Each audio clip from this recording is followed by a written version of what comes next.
Bom dia, Brasília, bom dia, Brasil. Estamos no ar com o nosso encontro semanal, Rota de Chamada. Um informativo para você, usuário e usuário do Metrô DF, também metroviário e metroviária.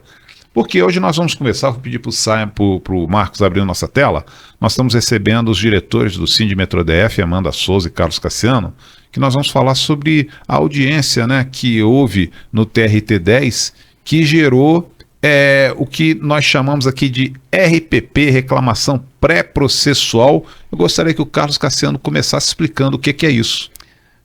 Bom dia, é uma negociação para evitar que você vá a uma greve, né? Antes de ter a greve, que seria um processo mesmo, então antes tem a reclamação pré-processual, ela se desenvolveu e agora veio uma proposta feita pelo TRT-10 para as duas partes, né? Depois de ouvir as nossas reclamações, depois de ouvir as ponderações do metrô do que pode ser feito, veio agora uma proposta final para nós. E essa proposta, ou seja, essa mediação é tudo para que não ocorra o movimento grevista, não é isso, Amanda? Exatamente. Nós levamos ao tribunal o nosso pleito, né, as necessidades dos metroviários. O metrô trouxe a parte do quanto ele pode arcar com isso, com essa proposta, e o tribunal intermediou essa negociação, né? Então, a gente chegou a um ponto comum que o tribunal apresentou uma proposta para que as duas partes aceitassem, né? Deu prazo de 10 dias, que encerra agora no dia 21. Os metroviários se sentiram contemplados com essa proposta, né? Agora a gente está nas mãos do metrô, para que o metrô aceite ou não encerrar esse conflito entre as partes. E o que está acontecendo que até agora o metrô não deu a validação da parte dele?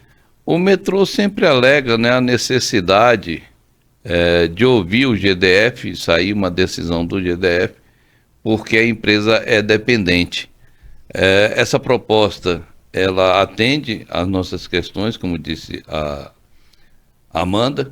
Os trabalhadores, inclusive, concordaram em deixar a discussão do salário para a negociação do ano que vem, mantendo, no entanto, a database. Não é? E até agora não tem tido a resposta do GDF. Parece que o GDF prefere bancar uma luta, levar a categoria a uma greve, não é? Mesmo estando no ano político, mesmo estando no ano eleitoral, sem falar nos prejuízos que isso causará à população. Ou seja, podemos dizer que o judiciário está fazendo a parte em tentar mediar, em tentar evitar um movimento grevista, mas o metrô até agora não deu nenhuma posição.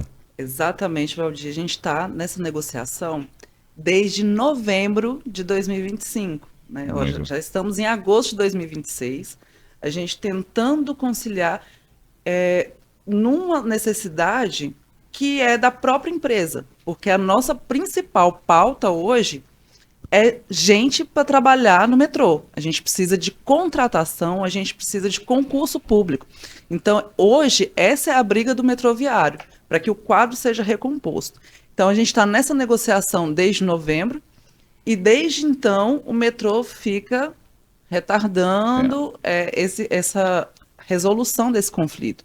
Então, a gente precisa de uma resposta imediata, até para a gente sanar o problema das estações, problemas da falta de piloto, o problema da falta de controlador dentro da operação do sistema. Eu vou pegar esse gancho que a Amanda falou, porque a questão da falta de pessoas, falta de empregados no Metrô DF tem sido uma bandeira que vocês estão levantando há muito tempo, há muitos anos, até digamos assim, questão de concurso público para a contratação desses empregados. E o Ministério Público do Trabalho moveu uma ação civil pública, né, para a contratação de 300 empregados. O que vocês esperam dessa ação, Carlos? Essa ação, Valdir, foi movida pelo Ministério Público ainda em 2015, né, porque houve o concurso de 2013 e não houve a substituição dos terceirizados, principalmente na área da vigilância. E aí o Ministério Público entrou com esse processo em 2015. O GDF lutou contra esse processo, mas o metrô de todas as formas. Agora, esse ano, esse processo chegou finalmente ao TST, inclusive o recurso do metrô agora já não é mais para mudar a decisão, é simplesmente recurso protelatório para não cumprir. Claro. Agora veja, 300 pessoas estão esperando ser contratadas, né? E as famílias tiveram todo o investimento, fizeram todo o investimento das pessoas para estudar, passar no concurso, e o GDF se recusa a cumprir a sentença. Diga-se de passagem que isso não impacta nas eleições, porque é uma decisão Sim. judicial que vem de um processo de 2015. Agora o GDF não quer investir em profissional para o metrô, porque o concurso público também está lá parada na Secretaria de Estado de Economia desde 2024, dizendo a quantidade de empregados que são necessários, tendo feito lá na época todo o estudo salarial, mas esse governo que aí está, que é continuidade, porque a Celina Leão Sim. vice do Ibanez, não aprovou em 2024, não aprovou em 2025 e não quer aprovar em 2026. Então, está caótica a situação dos trabalhadores, nós temos um quadro reduzido e as bilheterias não funcionam o dia todo, porque período fica aberto, Sim. cancela por falta de empregado para estar fazendo a venda da passagem, não é? Então é um descaso, é tudo para privatizar, essa é a verdade, é se montar uma condição. O caminho para privatização. Para privatização. Eu não vou. Nós temos alguns pouquíssimos minutos ainda para o nosso programa aqui. Eu não vou deixar de abordar esse tema, porque nós tivemos, inclusive, aqui na emissora, o primeiro debate com os candidatos a governador do Distrito Federal. E o tema mobilidade urbana foi um tema muito tocado e todos citaram a questão do metrô DF. O que vocês esperam do novo governante, do próximo governante aqui em Brasília, ou da próxima governante, no tocante que venha facilitar a vida do usuário, do metroviário ou metroviária? Começa com você, Amanda. Olha, principalmente uma atenção ao metrô DF, porque nós entendemos que é o principal modo de mobilidade dentro do Distrito Federal e pode se tornar muito maior. Se a gente tiver atenção devida, que a gente consiga expandir as linhas, né? Não é um processo fácil, não é um processo barato, mas que resolve o nosso problema de mobilidade, tanto de engarrafamentos, né? Tanto de acidentes de trânsito, enfim, nós sabemos que o bem que o metrô faz ao Distrito Federal. Então a gente precisa desse olhar atento para a gente cuidar do que foi sucateado durante todo esse período de 8 anos do último governo e uma modernização do sistema, para que a gente consiga uma mobilidade que realmente atenda a população do Distrito Federal. Carlos Cassiano. Nessa linha que a Amanda falou, o metrô tem que ser, a partir dele, estruturado o transporte. Ele tem que estar no centro da estrutura do transporte. E aí tem as integrações e a convivência com os outros modais, né? Como existe em todas as grandes cidades do mundo.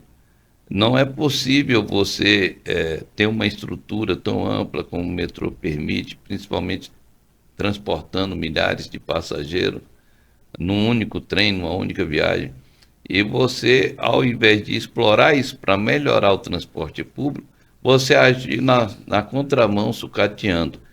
Tiraram verbas do metrô porque aonde foram construídos alguns corredores de ônibus era para ter sido construído o metrô. Construíram os corredores de ônibus dizendo que era a solução e não solucionou nada. Não solucionou nem mesmo dentro de um ano. É um tremendo fracasso o que foi feito, né? Está aí o engarrafamento para mostrar. Eles podem querer dar números maquiando a verdade, mas os congestionamentos aí estão para mostrar que foi um erro.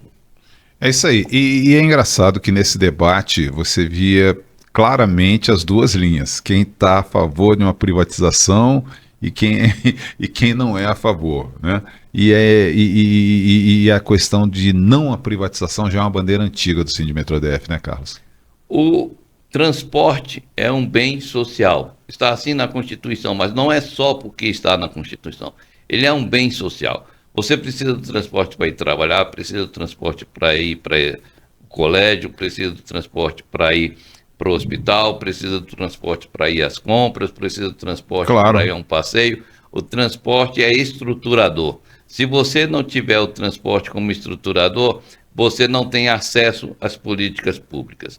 Hoje, infelizmente, nós temos uma quantidade de grandes excluídos das políticas públicas porque não conseguem acessá-la. É isso aí, nós estamos chegando ao final do nosso episódio, do nosso informativo Rota de Chamada, e logicamente não encerro sem as considerações finais, começando por você, Amanda. Eu agradeço poder participar Claro. desse espaço e desejo a todos que a gente tenha uma consciência melhor de observar, né, nessas eleições, nesse período que se aproxima, né, quem está a favor da população, do direito da população, dos trabalhadores e dos serviços públicos. Carlos Cassiano, obrigado pela sua participação. Obrigado. Suas considerações finais. Vote contra a exclusão social. Isso. Vote a favor da inclusão social. Vote em candidatos que defendam bandeiras, por exemplo, como a gratuidade no transporte. Sim. Não vá pelo caminho de promessas que só irão gerar cada vez mais a exclusão no nosso povo. É isso aí, agradeço muito aqui a participação da Amanda Souza, do Carlos Cassiano, também do Fiuza, que está aqui nos bastidores. Estaremos de volta na próxima semana com mais uma edição do seu informativo Rota de Chamada. Final de semana abençoado a todas e todos. Tchau, tchau.